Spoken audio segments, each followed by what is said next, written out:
जय हिंद दोस्तों, स्वागत है आपका अपने YouTube चैनल एग्ज़ाम अचीवर्स में। तो फ्रेंड्स, आज की वीडियो में हम सॉल्व करेंगे IRO दिल्ली का ओरिजिनल पेपर। और इस पेपर को मैं आपको यहाँ पर कम्प्लीटली सॉल्व कराऊंगी पूरे 50 प्रश्नों के साथ। और इस पेपर को आप डाउनलोड भी कर सकते हैं। और कहाँ से डाउनलोड करना है ये वीडियो के लास्ट में मैं आपको बताऊँगी, तो वीडियो को लास्ट तक देखिए। तो चलिए इस पेपर को शुरू करते हैं बिना किसी देरी के। सेक्शन ए है फ्रेंड्स। पहला क्वेश्चन है, भारत का मिसाइल मैन किसे कहा जाता है? Who is the missile man of India? तो किसे कहा जाता है फ्रेंड्स? सभी को पता होगा, डॉक्टर अब्दुल कलाम को। नेक्स्ट क्वेश्चन है, बाल गंगाधर तिलक को किस नाम से पुकारा जाता है? किस नाम से उन्हें जाना जाता है? तो लोकमान्य तिलक उन्हें कहा जाता है। गीत गोविंद के लेखक कौन है? Who is the author of गीत गोविंद? गीत गोविंद के लेखक कौन है? जयदेव। सुभाष चंद्र बोस का जन्म कब हुआ था? सुभाष चंद्र बोस का जन्म हुआ था 23 जनवरी। नीदरलैंड शब्द का अर्थ क्या है? What is the meaning of Netherland? तो नीदरलैंड मतलब निचले देश, यानी कि लोअर कंट्री। चलिए फ्रेंड्स, सेक्शन बी शुरू करते हैं। क्वेश्चन दिया गया है, कीतु पूर्व की तरफ चलता है। तो कीतु कहाँ जा रहा है? पूर्व दिशा की ओर चलता है, तथा फिर कहाँ मुड़ जाता है? दक्षिण, यानी कि नीचे मुड़ जाता है। और कुछ दूर चलने के बाद वो पश्चिम दिशा में मुड़ जाता है, तथा फिर वो अपने बाएं, बाएं उसका कहाँ होगा? नीचे होगा, बाएं मुड़ जाता है। अब वह किस दिशा में चल रहा है? तो कौन सी दिशा चल रही है उसकी? ये दक्षिण, यानी कि साउथ। तो इसका राइट आंसर क्या होगा फ्रेंड्स? यहाँ पर ऑप्शन अगर हम देखें तो दक्षिण, यानी कि साउथ। नेक्स्ट क्वेश्चन है, किसी सांकेतिक भाषा में बॉडी को इस तरह से कोडिंग किया गया। तो ये BODY को कैसे कोडिंग किया गया है? APCZ। एक कम है, O के बाद P आया है मतलब एक प्लस है, D के पहले C आता है मतलब एक माइनस, Y के बाद Z आता है एक प्लस। तो इस तरह से हमें कोडिंग किसकी करनी है फ्रेंड्स? दिल्ली की करनी है। तो दिल्ली की कोडिंग भी हम यहाँ पर कर लेते हैं, DELH और I। तो D मतलब एक पहले आना चाहिए, तो उसके पहले क्या आता है? C। E के बाद आता है F, और L के पहले क्या आता है? K। तो ये -1। H के बाद क्या आएगा? +1 I, और I के पहले क्या आता है? H। तो इसकी कोडिंग क्या हुई? CFKIH। तो कहाँ पर ऑप्शन हमारा मैच कर रहा है? CFK तो सभी में है, IH कहाँ पर है? ऑप्शन डी में। नेक्स्ट क्वेश्चन है, मुंबई किसकी राजधानी है? महाराष्ट्र की। तो त्रिवेंद्रम किसकी राजधानी है फ्रेंड्स? त्रिवेंद्र केरला की। नेक्स्ट क्वेश्चन देखते हैं, श्रृंखला में एक गलत संख्या है, गलत संख्या को खोजे। तो रॉन्ग नंबर आपको फाइंड आउट करना है सीरीज़ में। तो 94 से 105 पर अगर हम जाते हैं तो कितना जोड़ेंगे? 11। 105 127 अगर हम माइनस करोगे तो कितना मिलेगा यहाँ पर? 22। तो यहाँ पर हमें क्या मिलना चाहिए? 33। यहाँ पर 44, यहाँ पर 55, और यहाँ पर क्या मिलना चाहिए हमें? 66। तो सभी कुछ सही चल रहा है, लेकिन अगर हम यहाँ पर देखें, अगर 160 में हम 44 को प्लस कर देते हैं, 160 में 44 प्लस हो गए तो क्या आएगा? 204 आएगा। लेकिन यहाँ पर क्या दिया है? 202। तो रॉन्ग टर्म कौन सी हुई फ्रेंड्स इसमें? 202।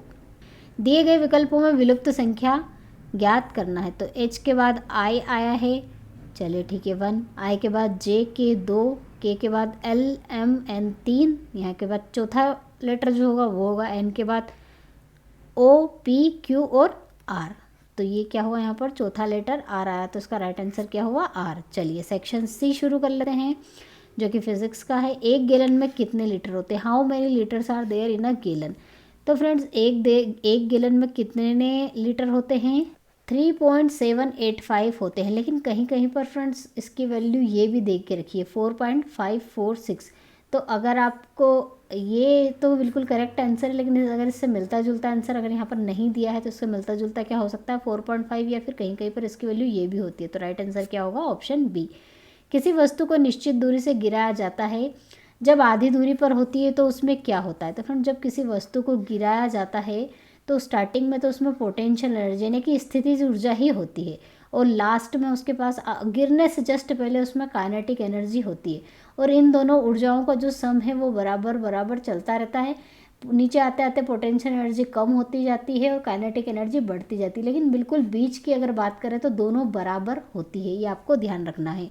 तो इसमें हम ऑप्शन देख लेते हैं। तो दोनों बराबर किस में दी है? ये रहा ऑप्शन डी। क्या दिया हुआ? गतिज और स्थितिज ऊर्जा दोनों इसमें होती है। नेक्स्ट क्वेश्चन दिया है, आँख का निकट दृष्टि दोष का उपयोग करके ठीक किया जा सकता है। तो निकट दृष्टि दोष को ठीक करने के लिए कौन से लेंस का उपयोग किया जाता है? अवतल दर्पण का, यानी कि अवतल लेंस का। नेक्स्ट क्वेश्चन है, अगर कोई संस्था एक कार्य को WT समय में करे तो उसकी क्षमता P किस तरह से दर्शाई जाएगी? पावर है, पावर क्या होती है? W/T। तो इसमें इसका राइट आंसर क्या होगा? Option D. चलिए नेक्स्ट क्वेश्चन है, एक पिंड का द्रव्यमान 200 ग्राम है तथा इसका वेग 20 मीटर पर सेकंड है, तो पिंड की गतिज ऊर्जा होगी। तो आप सभी को पता है गतिज ऊर्जा का फॉर्मूला क्या होता है? Kinetic energy 1/2 mv²। और यहाँ पर क्वेश्चन में क्या क्या दे के रखा है? द्रव्यमान यानी कि मास दे के रखा है 200 ग्राम, और यहाँ पर ग्राम में दे के रखा है, और ये मीटर पर सेकंड में। तो हमें इसे भी किलोग्राम में कन्वर्ट करना पड़ेगा। तो 1000 से आप यहाँ पर भाग दे दीजिए, इंटू 20 ये 0 कैंसिल हो गई, ये 1 0 से ये 1 0 भी कैंसिल हो गई, ये 2 से 2 भी कैंसिल हो गया, और ये कितना मिला यहाँ पर? 40। फ्रेंड्स ये क्वेश्चन भी रिपीट है, रिपीटेड क्वेश्चन है, ये भी बहुत बार रिपीट होता है, तो ये भी बहुत इंपॉर्टेंट क्वेश्चन है। तो इसका राइट आंसर क्या है? 40 जूल। प्रतिरोध का मात्रक क्या होता है? प्रतिरोध का मात्रक बहुत कॉमन क्वेश्चन है, पूछा ही जाता है, याद कर लीजिए, ओम होता है। निम्नलिखित में से किस माध्यम में ध्वनि सबसे तेज गति से चलती है? तो ध्वनि ठोस में सबसे ज़्यादा, द्रव में उससे कम, और गैस में सबसे कम चलती है। तो यहाँ पर क्या होगा? ठोस में सबसे ज़्यादा। ठोस में कुछ भी हो सकता है, अगर यहाँ पर लोहा भी दे दे तो भी आपका राइट आंसर क्या होगा? लोहा। नेक्स्ट क्वेश्चन है, प्रति इकाई क्षेत्र में लगने वाले बल को क्या कहा जाता है? तो प्रति इकाई क्षेत्र में लगने वाला बल मतलब ये किसकी डेफिनेशन है? इकाई क्षेत्रफल में लगाया गया बल होता है दाब, यानी कि प्रेशर। नेक्स्ट क्वेश्चन है, शुष्क सेल में कौन सी ऊर्जा जमा होती है? What type of energy store in dry cell? तो कौन सी ऊर्जा फ्रेंड्स इसमें संग्रहित रहती है? रासायनिक ऊर्जा, यानी कि केमिकल एनर्जी। 1 AMU के बराबर ऊर्जा होती है, तो किसके बराबर होती है? 1 AMU की MEW में जो वैल्यू है वो कितनी होती है? 931.5 MeV होती है इसकी वैल्यू, लेकिन यहाँ पर 931 ही दे के रखा है, तो ऑप्शन डी करेक्ट आंसर होगा।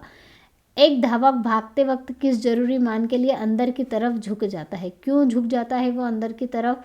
तो यहाँ पर ऑप्शन पहला दिया है सभी सही हैं, दूसरा ताकत के लिए, तीसरा केंद्राभूमिक शक्ति यानी सेंट्रीपेटल पावर के लिए, या फिर गति के लिए। तो इसका राइट आंसर क्या होगा? ये सभी के लिए ही वो अंदर झुकता है, सभी यहाँ पर अप्लाई होंगे।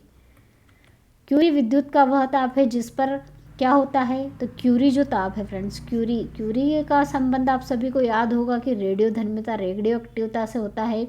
तो इसलिए इसका राइट आंसर क्या होगा? पदार्थ रेडियो एक्टिव बन जाता है क्यूरी ताप पर। ऊर्जा संरक्षण के नियम के अनुसार ऊर्जा के परिवर्तन की प्रक्रिया के दौरान ऊर्जा क्या होती है? क्या होती है ऊर्जा? तो ऊर्जा का नियम हमें पता है, क्या कहता है संरक्षण का नियम, कि ऊर्जा को ना तो नष्ट किया जा सकता है और ना ही उत्पन्न। तो इसका राइट आंसर यहाँ पर क्या होगा?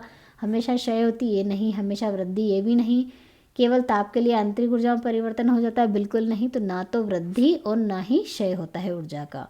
निम्नलिखित में से कौन सा डॉपलर प्रभाव से संबंधित है? तो कौन सा डॉपलर प्रभाव से संबंधित है फ्रेंड्स? डॉपलर प्रभाव किससे संबंधित होता है? ध्वनि यानी कि साउंड में।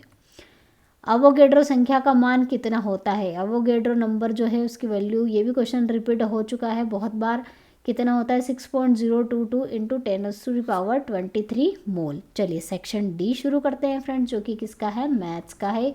क्वेश्चन पूछा गया है कि ये नंबर, फ्रैक्शन नंबर आपको दे के रखे हैं, इनका आपको महत्तम समापवर्तक यानी कि HCF निकालना है। तो कैसे निकालेंगे? नंबर दे के रखे 7/9, 14 डिवाइड बाई 185, यहाँ पर 185 नहीं 15 है, ये मिसप्रिंट हो गया है। तो 14 डिवाइड बाई 15 और 7 डिवाइड बाई 10। चलिए अब हम इनका HCF कैसे निकालेंगे? जो ऊपर वाले नंबर होता है जो पूछा है वही निकालेंगे HCF, और जो नीचे वाले नंबर है उनका हम उसका ऑपोजिट यानी कि LCM निकालते हैं। तो HCF क्या होगा? इन सभी में कॉमन नंबर कौन सा आ रहा है? 7 7 7, HCF कॉमन नंबर ही होता है, तो हमारा HCF तो निकल गया 7। अब LCM क्या निकलेगा? LCM हमें निकालना पड़ेगा 9, 15 और 10, इन सभी का हमें LCM निकालना पड़ेगा। क्या होगा? 3 3 ज़ा 9, 3 5 ज़ा 15, 3 1 ज़ा 3, 5 10, 5 से करेंगे 5 1 ज़ा 5, 5 2 ज़ा 10, 2 1 ज़ा 2, 5 2 ज़ा 10, 3 3 ज़ा 9, 90। तो 7 डिवाइड बाई 90 इसका आंसर होगा। यदि 2 cos square theta is equal to 3 divide by 2 हो तो थीटा का मान ज्ञात कीजिए। तो यहाँ पर वैल्यू देके रखिए 2 cos square theta is equal to 3 divide by 2। 2 को इधर लेके आते हैं तो क्या हो जाएगा 3/4। स्क्वायर को भी उधर ले जाते हैं तो cos theta is equal to कितना हुआ √3 डिवाइड बाई 2। और कॉस में √3 डिवाइड बाई 2 वैल्यू किसकी होती है कॉस 30 डिग्री की। तो ये कॉस से कॉस कैंसिल, थीटा की वैल्यू कितनी मिल गई यहाँ से हमें 30 डिग्री। नेक्स्ट क्वेश्चन पूछा गया था फ्रेंड्स, अरुण एक वस्तु को 5,000 रुपये में खरीदता है और रवि को खरीदता है, मतलब उसकी कॉस्ट प्राइस कितनी 5,000 रुपये है और 10% का उसे लाभ होता है और बेच देता है। तो जो खरीदी लागत क्या होगी, मतलब उसने जो बेचा वो वाली मूल्य, मतलब कि उसकी सेलिंग प्राइस क्या होगी ये पूछा है। तो हमें पता है लाभ प्रतिशत क्या होता है, लाभ प्रतिशत होता है selling price minus cost price divide by cost price is into 100। ये हमें 10% दे के रखा है, सेलिंग प्राइस पूछी है, कॉस्ट प्राइस दे के रखी है 5,000 डिवाइड बाय 5,000 इंटू 100। ये कैंसिल हो जाएगा, इसका इसमें मल्टीप्लाई करेंगे तो 500 और ये इधर आके प्लस हो जाएगा और यहाँ पर मिल जाएगी एसपी की वैल्यू, तो कितनी मिलेगी 5500 रुपये। तो यहाँ पर आंसर कितना आएगा ऑप्शन ए। नेक्स्ट क्वेश्चन है, एक गोले की परिधि बताइए जिसकी त्रिज्या इतनी दे के रखी है। तो गोले की परिधि का फॉर्मूला क्या होता है 2πr और त्रिज्या हमें 4.9 ऑलरेडी दे के रखी, तो 2 × 22/7 इंटू 4.9। ये पॉइंट रिमूव कर देते, 10 लगाते थे, 7 7 ज़ा 49, 2 1 ज़ा 2, 2 5 ज़ा 10, ये हो जाएगा 7 7 2 ज़ा 14, 7 2 ज़ा 14 और 15 154 divide by 5, 5 3 15 0 5 8 40 30.8 centimetre. Next question है फ्रेंड्स, 5 कुर्सी और 8 टेबल का मूल्य इतना हो तो 10 कुर्सी और 16 टेबल का मूल्य कितना होगा। तो बहुत अच्छा क्वेश्चन है। 5 कुर्सी मान ली 5x और 8 टेबल, यानी 8 टेबल को मैंने y मान लिया, इन दोनों का मिला के मूल्य कितना है 6574। अब इन्होंने कहा 10 कुर्सी और 16 टेबल, तो अगर मैं इस इक्वेशन में 2 का गुणा कर देती हूँ तो ये हो जाएगा 10 कुर्सी और ये हो जाएगी 16 टेबल, और इधर भी 2 का मल्टीप्लाई होगा, लेफ्ट साइड करा तो राइट साइड भी करना है, ये हो जाएगा 13148। तो क्या आया आंसर हमारा, इससे मैच कर रहा है, कहीं भी नंबर से यहाँ पर 6 दिया हुआ है, तो इसका राइट आंसर होगा इसमें से कोई नहीं। नेक्स्ट क्वेश्चन पूछा गया है, 3 अंकों का औसत कितना है 7 है और प्रथम 2 अंकों का औसत 5 हो तो तृतीय अंक कितना होगा। तो 3 अंक हमने मान लिया x1 x2 प्लस x3, इन तीनों का जो औसत दे के रखा है कितना 7 है, तो यहाँ से हम इनका जोड़ निकाल लेते हैं, सम 21। अब बोला गया है कि जो प्रथम 2 अंक है मतलब x1 प्लस x2 है, उनका जो औसत है वो कितना दे के रखा है 5, यहाँ से इसका सम 10 निकल जाएगा, तो ये वैल्यू हम यहाँ पुटअप कर देते, तो ये कितना होगा 10 plus x3 is equal to 21। तो x3 की वैल्यू जो तीसरा नंबर है इधर माइनस हो जाएगा, तो कितना मिलेगा 11। और क्वेश्चन में क्या पूछा है तृतीय अंक क्या होगा, तो तृतीय अंक क्या है 11। उस वर्गाकार खेत की भुजा की लंबाई क्या होगी जिनका क्षेत्रफल 40 मीटर और 20 मीटर और 25 मीटर और 17 मीटर की विमाओं वाले 2 आयताकार खेतों के क्षेत्रफल के योग के बराबर है। मतलब एक वर्ग है, वर्ग में क्या होता है लंबाई यानी कि लेंथ का स्क्वायर होता है, वो किसके बराबर है आयत। ये पहला आयत का क्षेत्रफल कितना होता है लंबाई गुणित चौड़ाई, और प्लस दूसरा आयत 25 गुणित 17, इन दोनों के योग के बराबर है वर्ग का क्षेत्रफल। तो इस तरह से जैसा उन्होंने क्वेश्चन में कहा वैसा हमने लिख लिया। ये हो जाएगा 800 और इसकी वैल्यू कितनी आएगी 25 गुणित 17 करेंगे तो 425, और इसको जोड़ देंगे तो हमें फाइनल वैल्यू कितनी मिल जाएगी 1225 इज इक्वल टू लंबाई का स्क्वायर। तो यहाँ से लंबाई मिल जाएगी, इसका अंडर रूट लग जाएगा।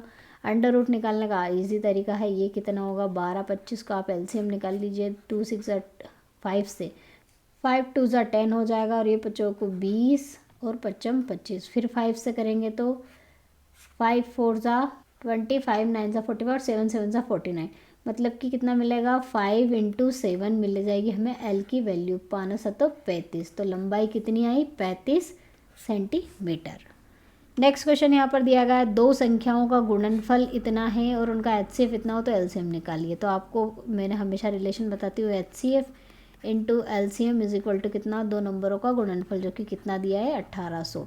अब यहाँ पे एचसीएफ की वैल्यू भी दे के रखी है 15 गुणित एलसीएम इज इक्वल टू 1800। यहाँ से हम इसको डिवाइड कर देते हैं, 3 5 15, 3 6 18, 5 1 5, 5 2 10, तो एलसीएम की वैल्यू कितनी आई 120। नेक्स्ट क्वेश्चन दिया गया है यहाँ पर, एक वृत्त है, उसकी परिधि उसके व्यास से 30 सेंटीमीटर ज़्यादा है, तो वृत्त की परिधि 2πr होती है, उसका व्यास से कितनी d मान लिया, उससे 30 सेंटीमीटर ज़्यादा है, तो वृत्त की त्रिज्या बताइए। तो ये 2 पाई की वैल्यू 22/7 रख दी, ये r, और d कितना होता है त्रिज्या का दुगना 2r + 30, 2r को इधर लेके आ जाइए तो कितना होगा 2 × 22/7 r - 2r = 30। इसमें से पूरे में से 2r कॉमन ले लेंगे, 2r कॉमन ले लिया तो यहाँ बचा 22/7 - 1 = 30, 7 × 1 = 7, और 22 में से 7 को माइनस करोगे तो कितना मिलेगा 15, 15 × 2r / 7 = 30। ठीक है, ये हो जाएगा 15 कम 15, 15 दूना 30, 2 से 2 कैंसिल, r की वैल्यू कितनी मिली यहाँ पर हमें 7। तो राइट आंसर क्या हुआ इसका, त्रिज्या कितनी हुई 7 सेंटीमीटर। नेक्स्ट क्वेश्चन है, दो संख्याओं का अनुपात 7:1 है। यदि प्रत्येक संख्या में 7 जोड़ दिया जाए तो नया अनुपात इतना हो जाता है, तो छोटी संख्या बताओ। ये भी बहुत कॉमन क्वेश्चन है। क्या करना है, दो संख्याओं का अनुपात तो 7x / 11x, अगर इसमें आप क्या जोड़ देते हो 7, तो नया अनुपात कितना हो जाएगा 2:3। सॉल्व कर लीजिए इसे, 7 या 21x, 21, 11 दूना 22 और 7 दूना 14। ये इधर आके माइनस हो जाएगा तो x बनेगा, 21 में से 14 को माइनस करेंगे तो x की वैल्यू कितनी मिलेगी 7। अब इन्होंने पूछा है छोटी संख्या। अब छोटी संख्या 7x होगी या 11x होगी, तो कौन सी होगी 7x होगी। तो कितना होगा 7 × 7 49। तो यहाँ पर राइट आंसर होगा ऑप्शन डी। चलिए नेक्स्ट क्वेश्चन है यहाँ पर, यदि p = 0.05 है तो संभावना e नहीं है। तो अगर हम 0.05 को अगर सिंप्लीफाई करें तो ये हो जाएगा 1/100, 5 × 5, 5 × 10, 1/20 आया। 1/20 क्या, p ऑफ e की वैल्यू, मतलब संभावना होने की वैल्यू है। इन्होंने क्या कहा है कि संभावना नहीं है उसका मान बताइए, तो प्रोबेबिलिटी इज़ नॉट e। तो नॉट e का मतलब क्या होता है कि इसमें से आप 1 माइनस कर दीजिए, तो 1 - 1/20 अगर हम करेंगे तो कितना आएगा 21 × 20 -1 90/20। तो इसका राइट आंसर क्या होगा 19/20। बहुत सारे लोग इसका आंसर 1/20 भी करेंगे, लेकिन ये बिल्कुल रॉन्ग हो जाएगा फ्रेंड्स, क्योंकि इन्होंने ये जो 1/20 ये होने की संभावना, उन्होंने ना होने की संभावना पूछी है। चलिए नेक्स्ट क्वेश्चन दिया गया है यहाँ पर, एक व्यक्ति किसी काम को 16 दिन में करता है और तो 4 व्यक्ति मिलकर उस काम को कितने दिन में करेंगे। तो एक व्यक्ति उस काम को कितना 16 दिन में करता है, तो 4 व्यक्ति उस काम को कितने दिन में करेंगे। मैं ये फॉर्मूला m1d1 = m2 d2 से सॉल्व कर रही हूँ। तो यहाँ पर एक व्यक्ति 16 दिन, 4 व्यक्ति कितने दिन, ये हमें वैल्यू मिलेगी। तो 4 चौक 16, तो कितने दिन में कंप्लीट कर देंगे वो 4 दिन में। तो इसका राइट आंसर होगा ऑप्शन सी। नेक्स्ट क्वेश्चन दिया गया, समांतर श्रेणी दी है, इसका 10वां पद क्या होगा, ये पूछा गया। लेकिन ये इंग्लिश में क्वेश्चन फ्रेंड्स, ये जो पेपर हुआ था इसमें जो इंग्लिश में क्वेश्चन ये पूछा गया था कि ये जो सीरीज़ है इसका आपको सम फाइंड आउट करना है। तो अब यहाँ पर कंफ्यूजिंग आंसर है कि अगर आप यहाँ 10वां पद निकालोगे, तो 10वां पद अगर आप निकालने जाओगे तो 10वां पद का फॉर्मूला क्या होगा, T10 = a + n - 1 × d। अगर निकाल के देख लेते हैं हम क्या आता है। पहली नंबर कौन सा है, पहला टर्म a, पहला टर्म होता है 2 और n कितना 10 -1, और d डिफरेंस कितना आ रहा है 5 का डिफरेंस आ रहा है, क्योंकि ये समांतर सीरीज़ है। इसको सिंप्लीफाई करेंगे तो वैल्यू कितनी होगी 2, 9 × 5, 9 × 5 45 और 47। इसका आंसर हमारा 47 आएगा। तो अगर हिंदी में अगर हम क्वेश्चन करें तो हमारा आंसर कितना होगा यहाँ पे 47। और अगर इंग्लिश में इस क्वेश्चन को अगर हम सॉल्व करने जाए तो सम का फॉर्मूला इंग्लिश में उसमें क्या होता है, सम का formula n/2 2a + n - 1 × d। चलिए इसमें वैल्यू पुटअप कर देते हैं। कितनी 10वीं टर्म का सम पूछा है, और 2 पहली टर्म कितनी है 2 है, प्लस ये कितना है 10 - 1 × 5। इसको हम सिंप्लीफाई करेंगे तो कितना होगा 2 × 5 = 10, ये 5 हुआ, 2 दूना 4, 9 × 5 45, 45 और 4 कितना होगा 46, 47, 48, 49, 49 × 5 अगर करने जाएंगे तो हमें कितनी वैल्यू मिलेगी यहाँ पे 245। तो अब हमारा आंसर क्या मिल रहा है 245। अब हम 47 टिक करें या 245। तो फ्रेंड्स मैं आपको हमेशा एडवाइस करूँगी कि क्वेश्चन इंग्लिश के अकॉर्डिंग ही सॉल्व करें, क्योंकि क्वेश्चन इंग्लिश के अकॉर्डिंग ज़्यादातर सॉल्व करना चाहिए, क्योंकि हिंदी में मिसप्रिंट हो जाती है। तो यहाँ पर हम राइट आंसर क्या मानेंगे ऑप्शन ए। चलिए नेक्स्ट क्वेश्चन यहाँ दिया है, 1 घंटे में एक नाव 11 किलोमीटर धारा की दिशा में और 5 किलोमीटर धारा की विपरीत दिशा में जा रही है। तो धारा की दिशा में क्या होता है, एक्स चाल होती है। कितनी है, 11 किलोमीटर पर आवर है, क्योंकि 1 घंटे में 11 किलोमीटर जा रही है। और धारा की विपरीत दिशा में वाई माना जाता है, जो कि कितनी है, 5 किलोमीटर पर आवर, क्योंकि ये 1 घंटे में 5 किलोमीटर चल रही है। तो ये दोनों की चाल आ गई। इन्होंने पूछा है स्थिर पानी में नाव की गति। स्थिर पानी में नाव की गति का फॉर्मूला क्या होता है, x plus y divide by 2। तो जो 11 + 5 डिवाइड बाई 2 यानी कि 16 डिवाइड बाई 2 यानी कि 2 8 16, 8 किलोमीटर पर आवर इसका आंसर आएगा। नेक्स्ट क्वेश्चन दिया है, किसी काम को ए और बी क्रमशः 10 दिन और 15 दिन में कर सकते हैं, तो दोनों मिलकर उस काम को कितने में करेंगे। तो दोनों मिलकर कितना, ए का 1 दिन का काम और बी का 1 दिन का काम, दोनों को जोड़ दीजिए तो कितना आएगा, 15 10 और 15 गुणित 10, ये हो जाएगा 25, 15 गुणित 10 ये हो जाएगा 25 25, 5 3 15, 5 1 5, 5 2 10, 3 2 6। तो कितने दिन में कंप्लीट कर लेंगे, इसका रिवर्स कर देंगे तो 6 दिन में। चलिए सेक्शन ई शुरू करते हैं, जो कि केमिस्ट्री का है। क्वेश्चन पूछा गया था, सबसे छोटा वाला नाभिक तत्व कौन सा है। ये भी बहुत बार क्वेश्चन रिपीट हुआ है। तो सबसे छोटा फ्रेंड्स कौन सा होता है, हीलियम यानी कि He। नेक्स्ट क्वेश्चन पूछा गया था, गोबर गैस में मुख्य रूप से क्या शामिल होता है। तो गोबर गैस में मुख्य रूप से सबसे ज़्यादा मात्रा में मीथेन यानी कि CH4 पाई जाती है। ऑप्शन सी इसका करेक्ट आंसर होगा। तांबे की परमाणु संख्या कितनी होती है, एटॉमिक नंबर कितना है तांबे का, 29। नेक्स्ट क्वेश्चन पूछा गया है, जो पारंपरिक धुंध है वो किसका मिश्रण होती है। तो पारंपरिक धुंध किसका मिश्रण है फ्रेंड्स, धुआं, कोहरा और SO2 सल्फर डाइऑक्साइड। तो इसका राइट आंसर होगा ऑप्शन ए। नेक्स्ट क्वेश्चन पूछा गया था, साइट्रिक फल में अम्ल उपस्थित होता है। नाम ही उन्होंने यहाँ पर बता दिया कौन सा अम्ल होगा, साइट्रिक अम्ल। सोना यानी कि स्वर्ण को रासायनिक संकेत द्वारा दर्शाया जाता है। ये क्वेश्चन भी बहुत बार रिपीट हो चुका है फ्रेंड्स, किसके द्वारा दर्शाया जाता है, AU। नेक्स्ट क्वेश्चन पूछा गया था, आवर्त सारणी में सबसे अधिक विद्युत ऋणात्मक वाला तत्व निम्न में से कौन सा है। ये भी बहुत बार रिपीट होता है क्वेश्चन, तो कौन सा है फ्रेंड्स, ये फ्लोरीन। सोडा इत्यादि बोतल पेय पदार्थों में गैस उपयोग में लाई जाती है। तो कौन सी गैस उपयोग में लाई जाती है, कार्बन डाइऑक्साइड CO2, यहाँ पर 2 नहीं है। नेक्स्ट क्वेश्चन है, हीमोग्लोबिन में कौन सा खनिज लवण पाया जाता है। तो कौन सा पाया जाता है हीमोग्लोबिन में, लोहा। नेक्स्ट क्वेश्चन है, what is the pH value of pure water. Pure water का pH मान यहाँ पर पूछा गया है। हिंदी में क्वेश्चन नहीं दिया है, इंग्लिश में ही दे दिया गया है, कोई बात नहीं, क्वेश्चन से मतलब है। तो pH वैल्यू कितनी होती है प्योर वाटर की, 7।